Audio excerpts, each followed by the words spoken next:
Hello everyone, welcome to my YouTube channel and I am again back with one of the most important topic of applied physiology, that is AMIS and CMIS.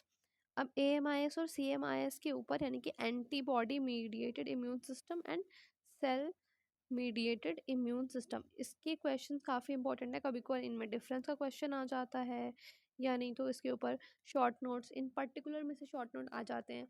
And ये short note 5 marks के भी हो सकते हैं, 3 mark के भी, तो ये काफ़ी इंपॉर्टेंट टॉपिक है। सो विदाउट वेस्टिंग टाइम चलो इसको पढ़ते हैं।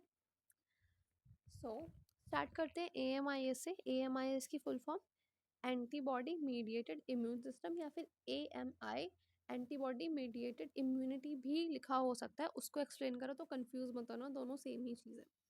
अब सबसे मेन बात, सबसे पहली बात, प्राइमरी कंपोनेंट्स, इसमें क्या क्या चीज़ें यूज़ होती हैं। बी सेल्स, बी सेल्स एक टाइप के ल्यूकोसाइट्स हैं बेसिकली, जो कि एंटीबॉडी का प्रोडक्शन करते हैं। जैसे कि इसमें लिखा ही हुआ है एंटीबॉडी मीडिएटेड, यानी कि ऐसी इम्यूनिटी जो एंटीबॉडी प्रोडक्शन से मिलेगी, राइट। अब देखो क्या होता है इसमें कि जो एंटीबॉडी है वो क्या करेगी, ये एक टाइप के प्रोटीन्स होते हैं बेसिकली। ये एंटीजन को रिकॉग्नाइज करेगी, उसके साथ बाइंड करेगी और पैथोजन को किल कर देगी। सिंपल, एक लाइन में समझ आया। अब इसी प्रोसेस को थोड़ा सा डीप में देखेंगे क्योंकि ये क्वेश्चन 5 मार्क्स के लिए तो थोड़ा तो लिखना पड़ेगा ना। सो लेट्स सी कि क्या लिखना है। तो आप डालोगे हेडिंग प्रोसेस। प्रोसेस में सबसे पहला काम होता है एंटीजन का रिकॉग्निशन। एंटीजन का रिकॉग्निशन किसके थ्रू होता है, बी सेल्स के थ्रू। उसके बाद एक्टिवेशन, जो हेल्पर टी सेल्स हैं वो एक्टिवेट करते हैं किसको, बी सेल्स को। बी सेल्स में ही कुछ ऐसे रिसेप्टर्स होते हैं जो एंटीजन की वजह से एंटीजन को रिकॉग्नाइज करते हैं, और जो हेल्पर टी सेल्स हैं वो इन बी सेल्स को एक्टिवेट करने में हेल्प करते हैं। उसके बाद फिर होगा प्रोलिफरेशन एंड डिफरेंशिएशन, किसका, बी सेल्स का।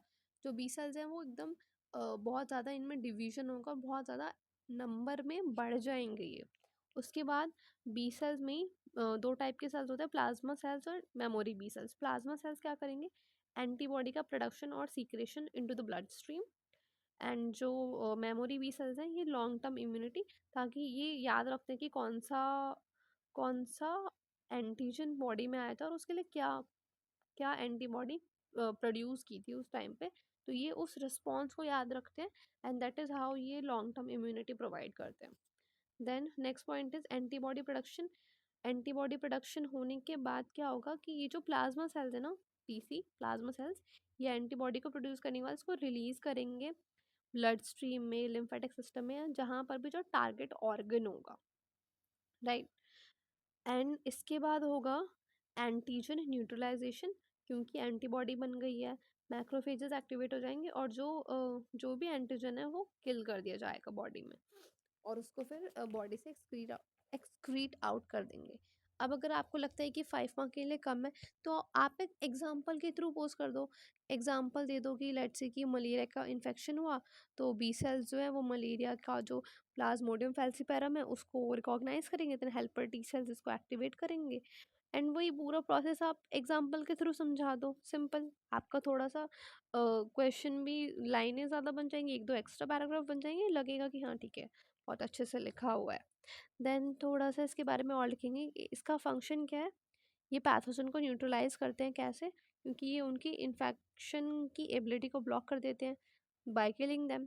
फैगोसाइटिक एक्टिविटी होती है इसमें, एंटीबॉडी का प्रोडक्शन होता है, पैथोजन लाइसिस, पैथोजन का ब्रेक डाउन होता है, एंड ये लॉन्ग टर्म इम्यूनिटी देते हैं through memory B cells. And इसके अलावा एक और इम्पॉर्टेंट चीज़ कि ये यूजुअली बैक्टीरिया और जो प्रोटोजोन्स होते हैं, टॉक्सिन्स होते हैं, उनके केस में हेल्पफुल होते हैं ये वाली immunity. Then moving on to CMIS। CMIS की फुल फॉर्म क्या है, सेल मीडिएटेड इम्यून सिस्टम या फिर सेल मीडिएटेड इम्यूनिटी के नाम से क्वेश्चन आ सकता है। सो याद रखना, वर्ड से ही समझ आ रहा है, सेल मीडिएटेड यानी कि ऐसी इम्यूनिटी जो कुछ स्पेसिफिक सेल्स के थ्रू मिली हो।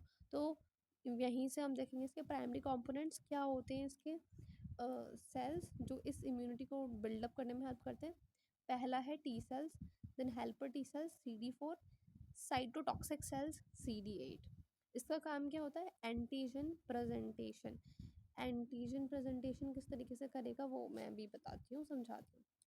फर्स्ट ऑफ ऑल, जो भी इन्फेक्टेड सेल्स है ना वो उनके ऊपर एंटीजन का इफेक्ट हुआ है, तो ये जो एंटीजन उनके ऊपर आया, जो प्रेजेंट हुआ, ये उसको अपने सरफेस पे एमएचसी मॉलिक्यूल्स के थ्रू प्रेजेंट करेंगे।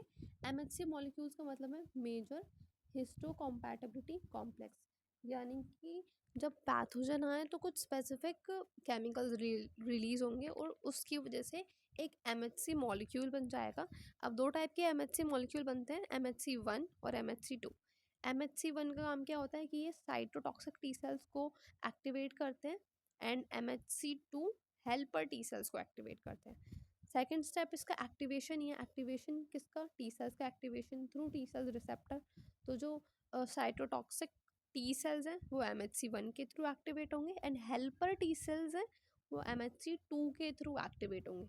सो बेसिकली सेम ही चीज़ को बार बार इतने अच्छे से लिख दो कि आपका एक्सप्लेनेशन भी अच्छा हो जाए और लाइंस भी ऑक्यूपाई हो जाए, लगे कि ठीक है थोड़ा मेहनत की है स्टूडेंट ने।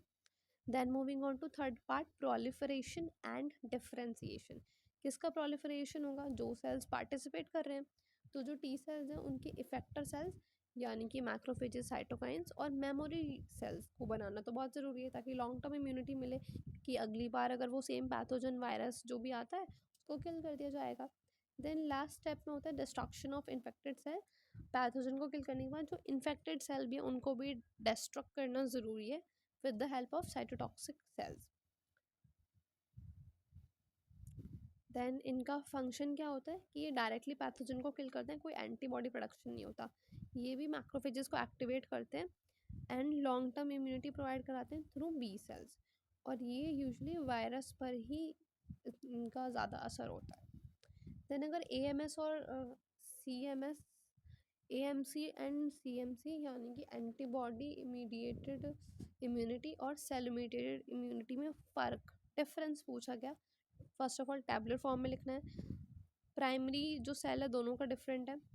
ए एम आई में एंटीबॉडी वाले में बी सेल्स होते हैं, सेल मीडिएटेड में टी सेल्स होते हैं। एंटीबॉडी मीडिएटेड में एंटीबॉडी का प्रोडक्शन होता है, एंड सेल मीडिएटेड में एंटीबॉडी का प्रोडक्शन नहीं होता। यहाँ पर साइटोकाइन, साइटोटॉक्सिन्स और सी डी सेल्स का प्रोडक्शन होता है, जबकि एंटीबॉडी मीडिएटेड सिस्टम में ऐसे किसी सेल का प्रोडक्शन नहीं होता।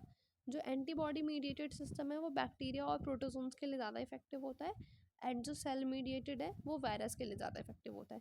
देन थोड़े से इनके प्रोसेस में डिफरेंस है, वो आप एक्सप्लेन कर सकते हो कि इसमें एम एच सी कॉम्प्लेक्स बनता है, इसमें एम एच सी कॉम्प्लेक्स नहीं बनता, और जो भी चीज़ें इसमें है वो इसमें नहीं है, बस दोनों को अपोजिट लिखते जाओ, simple. But point to be noted कि जो दोनों रिस्पॉन्स है ये आपस में इंटरकनेक्टेड है, और जब ये दोनों साथ में वर्क करते हैं तो ये थ्रेट को यानी कि जो पैथोजन है उसको एलिमिनेट कर पाती है। So they both are very important for the immunity buildup. So that's all for this video. Keep learning, keep growing. Bye bye, take care.